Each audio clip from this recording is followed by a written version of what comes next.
Nous sommes dimanche, Parashat Shemot, de l'année 5771, la création. Année embolismique, il y a 13 mois. Or, chaque année, dès qu'on commence Parashat Shemot, on rentre dans une période qui s'appelle les Shovavim. Shovavim, c'est un acrostiche, c'est les premières lettres des 6 premières parachiotes du livre de Shemot. Shin comme Shemot, Vav comme Vaera, Bet comme Bo, encore Bet comme Beshalach, Yud comme Yitro, et même comme Mishpatim. Cette année-là, ou c'est l'année qui est à 13 mois, on rajoute encore Shovavim Tat. Tat, Truma, Tetzaveh. Parce que cette année-là, comme toutes les années qui sont embolismiques, le phénomène qui se réalise dans cette période-là de Shovavim, il est beaucoup plus puissant, beaucoup plus fort. De quoi s'agit-il? C'est la période dans l'année, et quand c'est une année embolismique, c'est encore plus fort, pour faire Tikkun Abrit. Tikkun Abrit signifie réparer tout ce qu'on aurait pu pécher au niveau de la Brit Mila. Ça veut dire Zer al-Batala, en gros c'est ça, plus les interdictions sexuelles, Nida, Goya et pire. Pourquoi cette période-là? Pourquoi cette période-là? Qu'est-ce qu'il y a de spécial? Parce qu'on y raconte la descente de Am Israël en Égypte, leur esclavage, et comment ils sont sortis d'Égypte. Lorsque Dieu annonce à Abraham que son peuple va être en esclavage dans un pays qui n'est pas le leur, il dit ils sortiront de là-bas avec un grand butin. Et effectivement, durant la plaie des ténèbres, 9e plaie, les Israël allaient voir dans les maisons des Égyptiens qu'est-ce qu'ils avaient comme butin. Là, il y a une belle robe, il y a une belle cravate, là, il y a une bague en or, là, il y a un diamant, là, il y a un plein en or. Et après, ils allaient, tu peux me prêter un diamant, je donne un diamant. J'ai pas de diamant, mais si, je sais là, dans le tiroir à gauche, à droite, et, hop, et ils ont emprunté, ils sont partis comme ça, en volant, en prenant tout ce qui leur était dû, vu qu'ils ont travaillé pendant 400 ans là-bas, en tout cas pendant pas mal d'années là-bas, gratuit. Donc ils ont pris un peu de bien. C'est comme si tu vas maintenant en Allemagne nazie, et tu vas voler à tes capots, aux officiers nazis, un peu d'argent pour toute la souffrance qu'ils t'ont fait endurer. Et donc, Béné Israël sont sortis effectivement avec Rechush Gadol, avec un grand butin. Nous disons quoi comme question? Je ne comprends pas. On est 400 ans d'esclavage. Il y avait un peu moins, il y a 210, donc pas tout. Il y avait 86 ans d'esclavage. 86 ans d'univers concentrationnaire égyptien. Et tu me consoles avec une bague en diamant, avec quelques plats en or, c'est de la blague. Qu'est-ce que vous préférez? Un plat en or ou dispensé de 86 ans, ou même de 86 jours, ou même de 86 heures de Auschwitz? Il n'y a pas photo.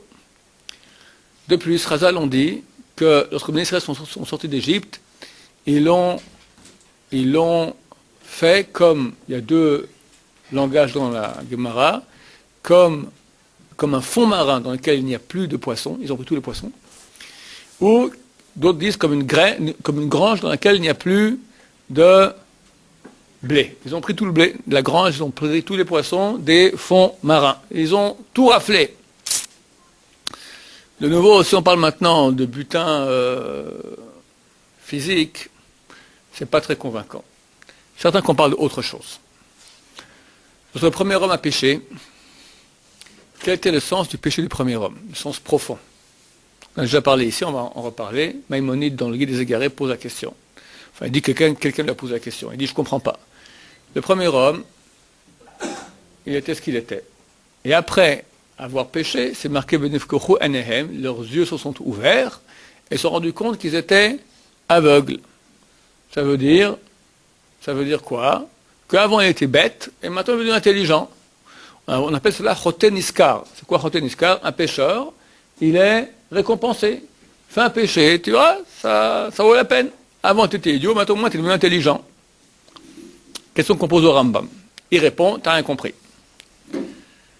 Avant le péché originel, le premier homme n'était pas sensible au mal. Il avait une façon d'appréhender le monde qui était la suivante. Il voyait la vérité, Et quand on voyait un mensonge, on lui disait un mensonge, ça n'a aucune importance. C'est-à-dire, le mensonge, qu'est-ce que c'est un mensonge? C'est une chose qui n'existe pas. C'est faux. Maintenant, un mensonge gros n'a pas de puissance. Si je vous dis maintenant, je suis Bill Gates, personne ne sait absolument rien, parce que tout le monde sait que c'est un mensonge et bon, ça n'a aucun impact. C'est de la parlotte, c'est rien. Par contre, je vous dis, Bill Gates s'est intéressé au judaïsme et j'ai reçu un mail hier sur leava.fr. Il aimerait me rencontrer. D'accord, je vous dis ça de façon très sérieuse, j'ai un sourire comme ça, du genre, voilà.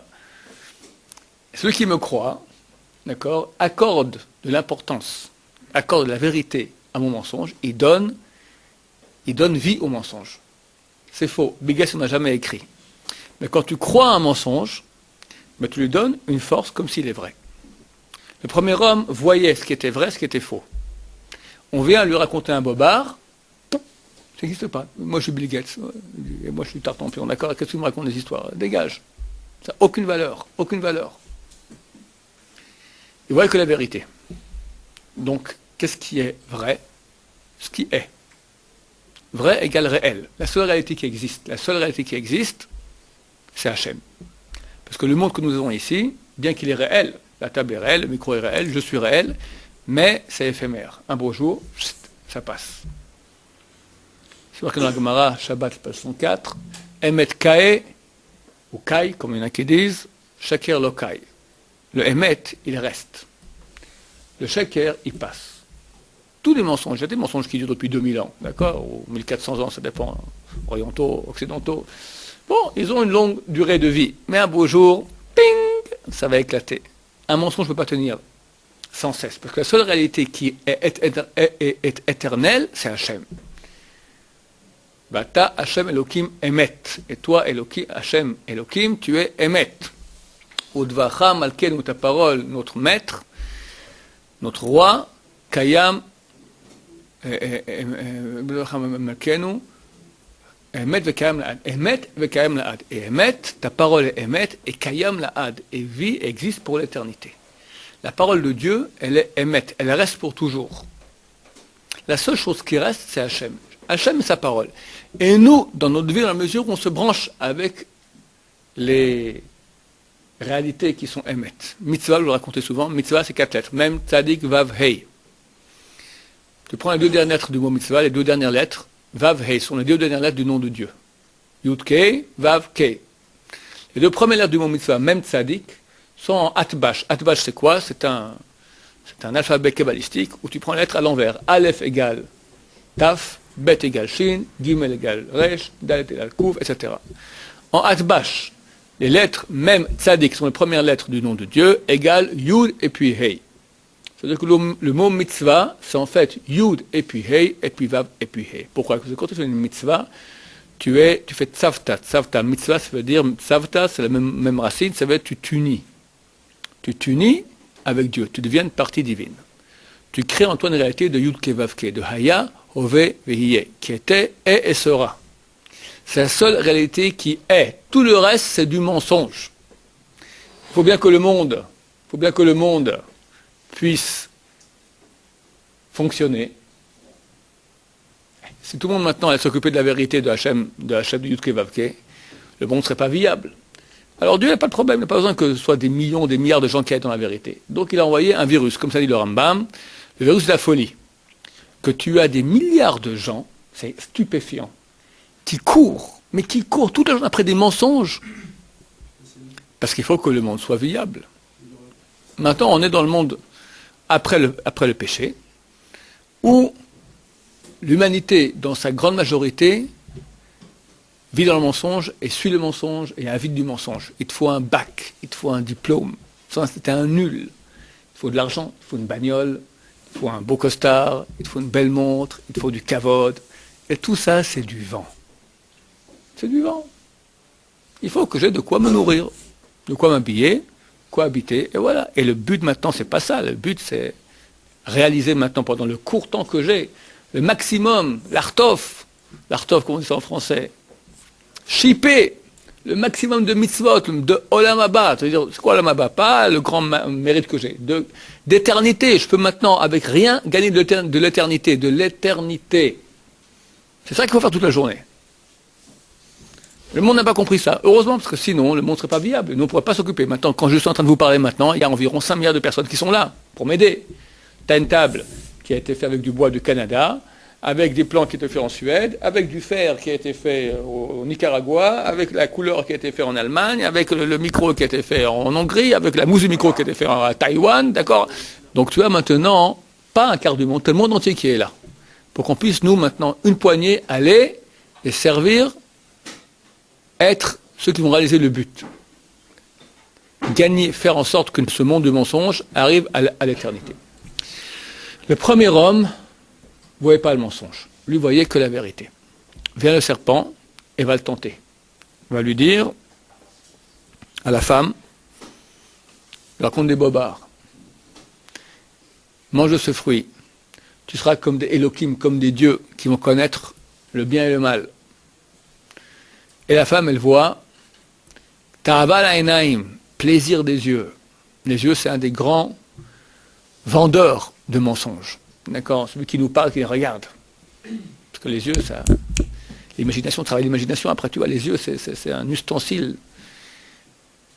C'est un ustensile très mauvais. Pourquoi? Parce qu'il voit que le superficiel. Tu ne peux pas voir ce qu'il y a derrière le rideau. Donc ça, c'est la première couche. Donc c'est hyper superficiel, les yeux. Et le mensonge, il ne veut pas qu'on regarde l'intérieur, parce qu'il sait qu'il n'a rien à vendre à l'intérieur. Il veut que le superficiel. Donc ça marche très bien. Donc la femme voit le mensonge. Ta'ava, c'est un désir des yeux. Nechmad Laski, en plus, on devient intelligent. Toba Esemacha, le bois est bon à manger. Même le bois, il a l'air bon. Alors, le bois, c'est pas bon goût. Elle tombe dans le panneau. Elle a donné de l'importance, du crédit au mensonge. Elle le rend vrai. Non, parce que le Sheker, pour nous, ça n'existe pas. C'est une notion qui n'existe même pas. Sheker, ce qui est vrai est vrai, ce qui n'est pas, je ne sais pas ce que c'est. C'était de donner un exemple.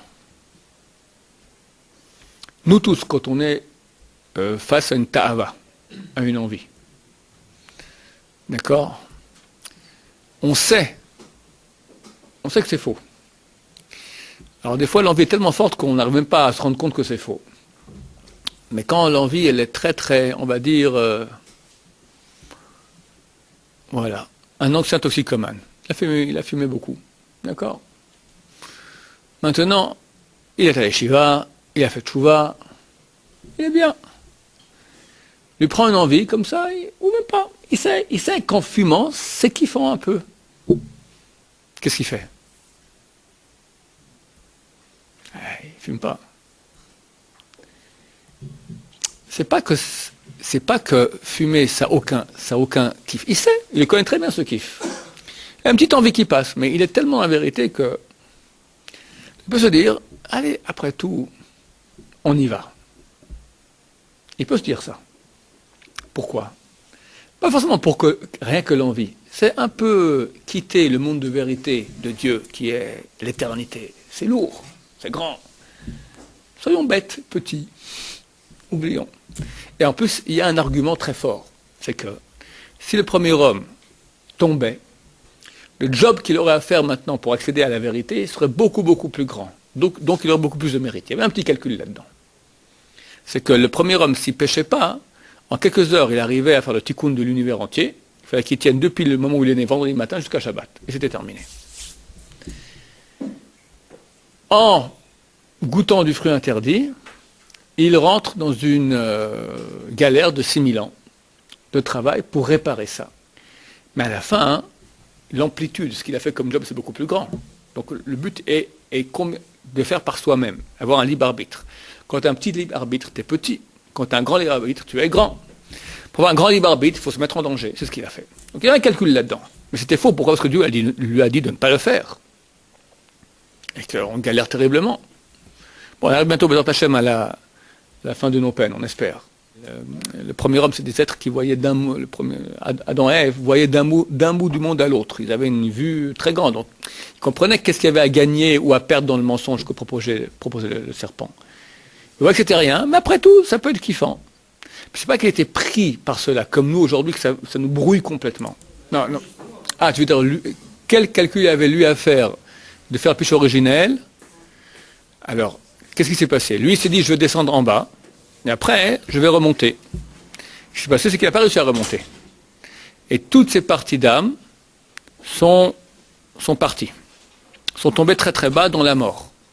Dans les parties d'âme du premier homme, c'est quoi? C'est quoi l'âme? L'âme, c'est de l'énergie divine, c'est de la vie. C'est ça notre âme. L'âme, c'est ce qui nous fait vivre. Donc, des parties de vie, des étincelles de sainteté, c'est le terme qu'utilisait par Hazal, mais c'est des parties de vie qui sont tombées très bas dans la mort. Maintenant, quand tu donnes une partie de vie à la mort, qu'est-ce que ça fait? Tu donnes naissance à la mort. Tu donnes vie à la mort. Donc, tu crées un mort vivant. C'est quoi le mort vivant? C'est tout le mensonge qu'il y a dans le monde. Qui amène aussi Adolf Hitler. C'est un grand mort vivant. Ahmadinejad, Nasrallah, Nasser, Saddam Hussein, toute la grande liste des grands ennemis de Dieu, ce sont des morts vivants. Et toute la puissance qu'il y a dans le monde maintenant de mal, ça provient justement des âmes du premier homme qui sont tombées très très bas et ont donné vie à la mort. Il fallait récupérer toutes ces morceaux d'âme, comme en faisant tchouva, par le travail des mitzvot, par l'étude de la Torah, par la tchouva ou par la souffrance, on ne fait pas notre job comme il faut. Les étincelles, elles ressortent de la mort et elles remontent. Oui, Abraham. Si maintenant, donc, à la région, on n'aurait pas fait faute, il n'y aurait pas eu toute l'histoire de... Pas du tout. Alors, qu'est-ce que... Ça aurait été quoi le tarif de la... Qu'est-ce qu'on aurait étudié de la Torah et on aurait eu la Torah de Adam Arishon, la Torah de Hachem, pas la Torah qu'on a ici de Ralamazé. On n'aurait que des schémas d'Hachem. Hein? On aurait la Torah qu'Hachem étudie. Qu'est-ce que tu préfères, étudier la Torah maintenant que tu as ici, ou tu as la Torah de Hachem que Hachem étudie lui-même? Nous, la Torah qu'on a aujourd'hui, c'est la Torah de Hachem, elle est habillée, avec des habits qui correspondent à ce qu'il y a à Ralamazé. Mais à l'époque, il n'y avait pas d'habits. Ça aurait été quoi le but? Le but, quand même, tu vois, que lors du temps, ce que nous, on doit faire maintenant comme but, lui, le but, c'était s'unir à Dieu. Mais il avait ça comme job à faire. C'est marqué dans la Kabbalah que sa tête était déjà dans Dieu. Il n'y avait plus que le corps à faire monter. Il y a 4 mondes, il était dans le 3e monde, sa tête était dans le 4e qui est déjà complètement divin. On est descendu en bas. Là en bas, du en bas, du en bas. Alors maintenant, qu'est-ce qui se passe? Bnei Israël descend en Égypte pour réparer ça. Et par le mal, quand il a de l'énergie, où on fait tchouva, en faisant tchouva, on ramène l'étincelle qu'il a pris. Tachouv, hey. Hey, c'est le dernier lettre du nom de Dieu, c'est la Shrina qui est en galoute, qui part. C'est une partie d'âme de Dieu, du premier homme, d'accord, toute l'énergie divine qui descend, qui est en galoute. Quand on fait tchouva, tachouv, hey, on reprend au mal l'étincelle de vie qu'il a pris. Et qu'est-ce qui se passe quand on lui prend son étincelle de vie? Il meurt, il est mort, plus rien. Maintenant, si on ne fait pas ça, qu'est-ce qui se passe? Alors, il est vivant, le mal. Maintenant, un mal qui est vivant, qu'est-ce qu'il veut faire? Le mal. Il veut faire le mal. Maintenant, contre qui on fait le mal? Contre le bien. C'est qui le bien? C'est nous. C'est les grands antisémites. D'accord? C'est le mal. Les grands haïsseurs d'Israël, les grands qui fait du mal à Israël, ça, c'est le mal. Le plus grand d'entre eux, Paro. Paro, sotiot oref. C'est l'être du mot ha-oref, la nuque. C'est ce qu'il trouve au niveau le plus haut qu'il y a. Parce que le mal est toujours derrière, pas devant. Devant, c'est Hachem. C'est par derrière. Elles veulent nous empêcher. Ils nous font du mal. Maintenant, nous, quand ils nous font du mal, quelque part, on récupère, il fait du mal, il fait son mal, il prend son énergie, il est en train maintenant de la gaspiller, de l'utiliser en faisant du mal. Au bout d'un moment, il n'a plus. Au bout d'un moment, Dieu dit, ok, halte, terminé. Maintenant, on a pris toutes les étincelles de sainteté qu'il y avait en Égypte. Enfin, on ne veut pas qu'on sorte, parce que si on sort, on lui prend ses étincelles, on prend sa vie, il meurt. Tous les pays dans lesquels a été le peuple juif. La même chose qui s'est passée. Bon, je vais expliquer après, l'exil. Bon, on sort d'Égypte, on rafle tout. Rouge Gadol, le grand butin, c'est pas les diamants, les assiettes en or, les costumes, les cravates. Étincelles de sainteté qu'on a pris. On a repris toutes les étincelles. Et en quelques jours, on arrive à Mamad Har Sinaï, on arrive, tout est réparé. Mamad Har Sinaï, c'est marqué Pascha Zohamat HaNachash. Le venin du Nachash a été arrêté. On est arrivé à l'état antécédent avant le péché originel. Hein? Tout est en Mitzrayim. Tout est en Mitzrayim. Ervat haaretz. Il y a peut-être des fils, mais là-bas, des sniffim, des branches, mais les racines étaient là-bas, tu prends les racines, tu prends les branches avec. Et 40 jours plus tard, le veau d'or. Boum, tout retombe. Et là, depuis, ça nous fait combien 4 000 ans, presque 3500 ans, on bosse. On arrive bientôt à nos fameux Hachem, retour en Israël, la Tchouva, ma chère revient bientôt. Mais, il y a des étincelles de sainteté qui sont encore éparpillées. Maintenant, non seulement celles du premier homme, mais les nôtres aussi. Parce qu'il y a des parties de notre âme, nous on est partie du premier homme, donc c'est partie de notre âme à nous. Chacun maintenant, les autres parties du premier homme, donc les étincelles. Moi j'ai beaucoup d'étincelles qui sont en France, donc je dois encore faire le zigoto, partir en France, ramener quelques étincelles, d'accord? C'est mes étincelles à moi. Quand quelqu'un doit partir en voyage au Japon, il a des étincelles là-bas, etc. Normalement, Béné Israël aurait pu, depuis la terre d'Israël, rafler à distance, aspirer à distance toutes les étincelles de sainteté. Avec un gros aspirateur, d'accord? Toutes les étincelles qui sont en France, au Maroc, au Canada, tout ça, on ramène en Israël. Mais, comment on aurait fait ça? Par l'étude de Torah, par la tchouva, par les mitzvot, en terre d'Israël, on rayonne dans le monde entier. Mais, on s'est mal comporté en Israël. On a fait des bêtises. Alors, notre aspirateur a été bouché. On n'aurait plus aspirer à distance. Donc il a fallu aller sur place. Et Dieu nous met en exil pour aller ramener ces étincelles de sainteté. C'est marqué dans la Gemara qu'on a été parti en Khoussaras pour ramener les âmes des convertis. Quoi, l'âme des convertis? C'est une étincelle qui se trouve maintenant dans un corps de goy. Alors des fois il y a un moyen, c'est de le ramener lui. Lui aussi il revient, l'âme revient, etc. Mais des fois c'est simplement par la souffrance ou par les mitzvot que tu fais. Ou simplement tu dis Amen à un endroit. Ben Israël dit quand on va en tioul, on va en promenade, on va à un endroit qu'on n'a jamais été, il dit le Mizmor, le Teilim, le 29, d'accord? Il a une capacité de beaucoup ramener, aspirer de l'endroit les étincelles de sainteté qu'il y a. Donc partout où on va, en faisant des mitzvot ou en souffrant, parce qu'en souffrant, je rappelle, le mal utilise son énergie, donc quelque part on lui reprend ses étincelles de sainteté, on fait un travail d'aspiration, de ramener les étincelles de sainteté. Donc ça, c'est celle du premier homme, mais les nôtres aussi. Maintenant, le meilleur moyen de prendre l'énergie divine que nous avons et de la donner au mal, c'est en touchant la Brit Mila. Parce que la Brit Mila, c'est vraiment l'organe qui transmet la vie. Et si un homme fait Zera le Batala, il fait de la semence en vin, volontaire à Shamish mort ou involontaire, d'accord, il donne de la vie à la mort. Donc il crée des morts vivants. Il faut réparer. Le meilleur moment de réparer, c'est quand on va lire dans la Torah maintenant, pendant ces 6 ou 8 semaines, comment Ben Israël ont fait ce travail-là, justement, de reprendre l'étincelle de sainteté. Donc, durant ces 8 semaines, messieurs, il faut, et si on a de la chance, c'est peut-être la dernière année où on devra le faire, c'est la dernière ligne droite, se défoncer en tikkun abrit. Alors, c'est quoi? Les kabbalistes disent qu'il faut jeûner 84 jours de jeûne. Nous recommandons de ne pas le faire, on interdit de le faire. D'accord? C'est pas pour vous, après, hospitaliser, d'accord? C'est pas pour nous. Néanmoins, si on peut commencer comme le Gaon de Vilna. Le Gaon de Vilna, il dit de retenir ses envies, étudier la Torah de façon assidue, ça vaut plus que toutes les flagellations et tous les jeûnes qui sont marqués dans les livres des kabbalistes. Retenir ses envies. Les pensées de bonne femme,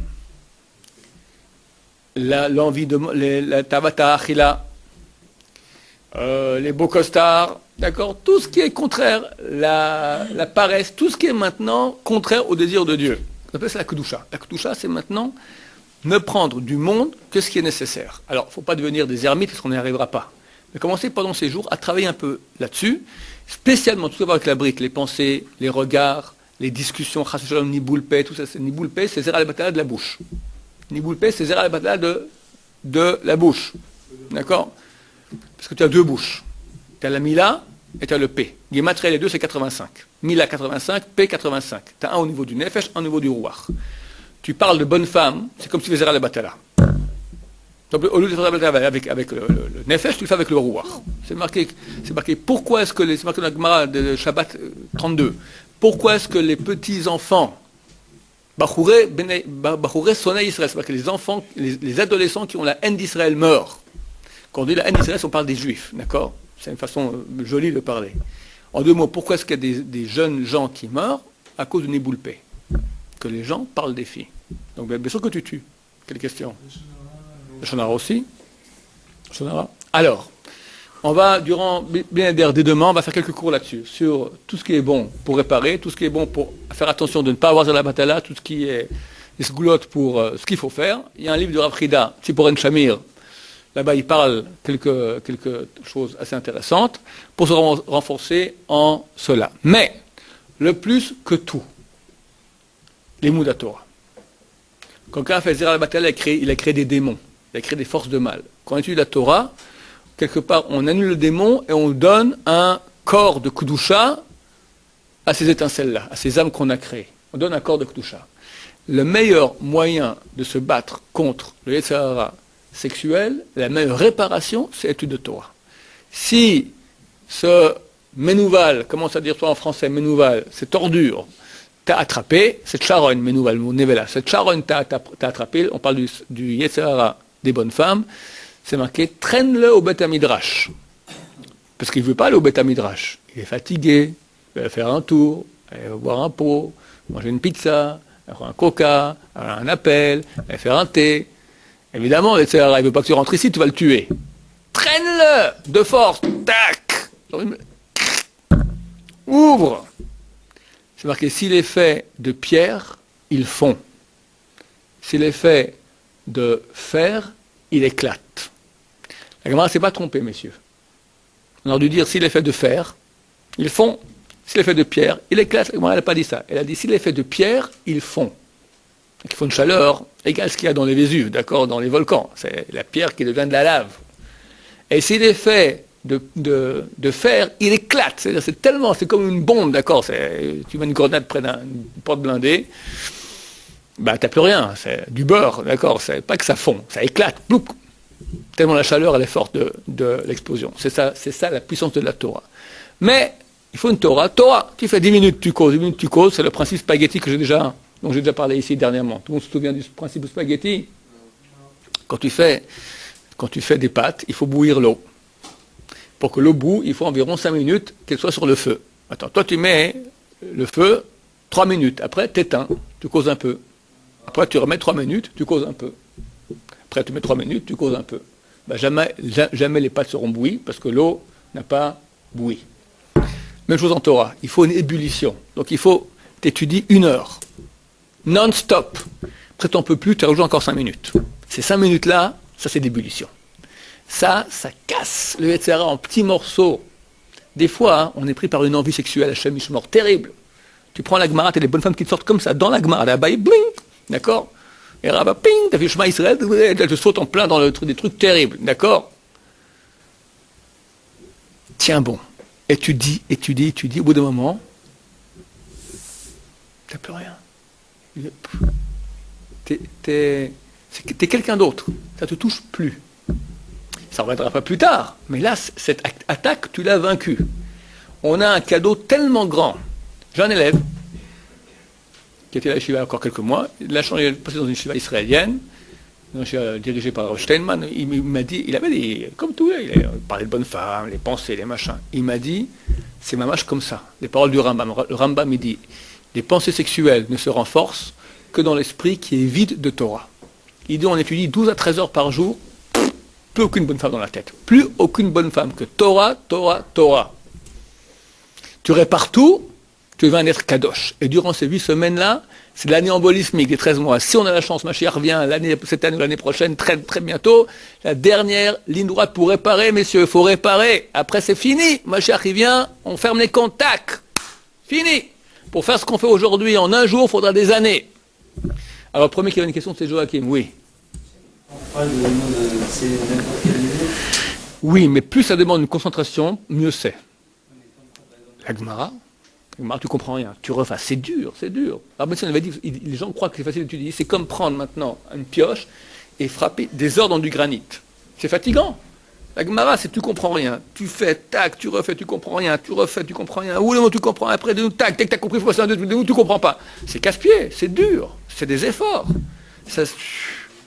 Ça répare. Chaque goutte de transpiration que tu as en Torah, ça correspond à une goutte de Zera al-Batala. C'est nécessaire à la Hamoussar. Mais l'essentiel, c'est Gemara. En tout cas, à votre niveau, à vous. Oui. J'ai 2 questions. La première, est-ce que c'est une faute au niveau des teravotes, au niveau de l'abri de pensée, la faute elle est plus lourde? Oui. Alors sachez qu'il y a un SRA spécial qui commençait hier soir. D'un côté, il y a une Kedusha, vu que c'est des jours très grands. Donc, d'un côté, tu as une chance de pouvoir réparer énormément, mais d'un côté, un Yetzirah qui vient, anormal. Pendant 8 semaines, ça a commencé hier soir, anormal. Battez-vous, parce que le Yetzirah, il veut nous avoir, il veut notre peau, Tu te bats, tu peux réussir, tu as Dieu avec toi. Mais bats-toi. Ça a commencé hier soir. Oui, bien sûr, c'est plus grave. Au moment où on peut tout réparer, Dieu dit, viens, voilà, je te tends la main, je te donne tout à réparer. Tu rigoles, Jonathan? Tu l'as senti le Sahara hier soir? Hein? Moins grave. Mais quand même, c'est pas... Pourquoi c'est moins grave? Parce que, non, le Sahara est plus fort parce que Dieu, quelque part, il tend la main. C'est un moment de tikkun. C'est comme si maintenant, quelqu'un, je sais pas moi, il parle de bonne femme aujourd'hui. Bon, il parle de bonne femme en plein Kippour. C'est le moment du pardon, c'est le moment du tikkun, le moment où Dieu dit viens, fais tchouva. Ces 8 semaines sont des semaines spéciales de sainteté très grandes, où Dieu vient nous dire maintenant seulement faire tchouva là-dessus. C'est à double tranchant. Voilà, c'est comme si je dis maintenant, tu allais en trottinette, maintenant tu vas en navette spatiale. Alors si tu vas droit, bah, tu fais des milliards de kilomètres. Si tu vas de côté, tu pars en cacahuète. Si quelqu'un va pour la grâce, qui doit faire Non, tu dois faire ce que tu dois faire. Il faut un peu de halakha. Et pour vous, aujourd'hui, c'est bien de faire halakha pour savoir comment vivre bien. Mais le fait de kiffer la Gemara, c'est bien. Hein? C'est un grand tikkun. Parce que Dieu veut pas que tu bosses. Dieu veut que tu l'aimes. Quand tu étudies la Torah maintenant avec amour, c'est excellent. Demain, on continuera sur le sujet. Baruch Adonai.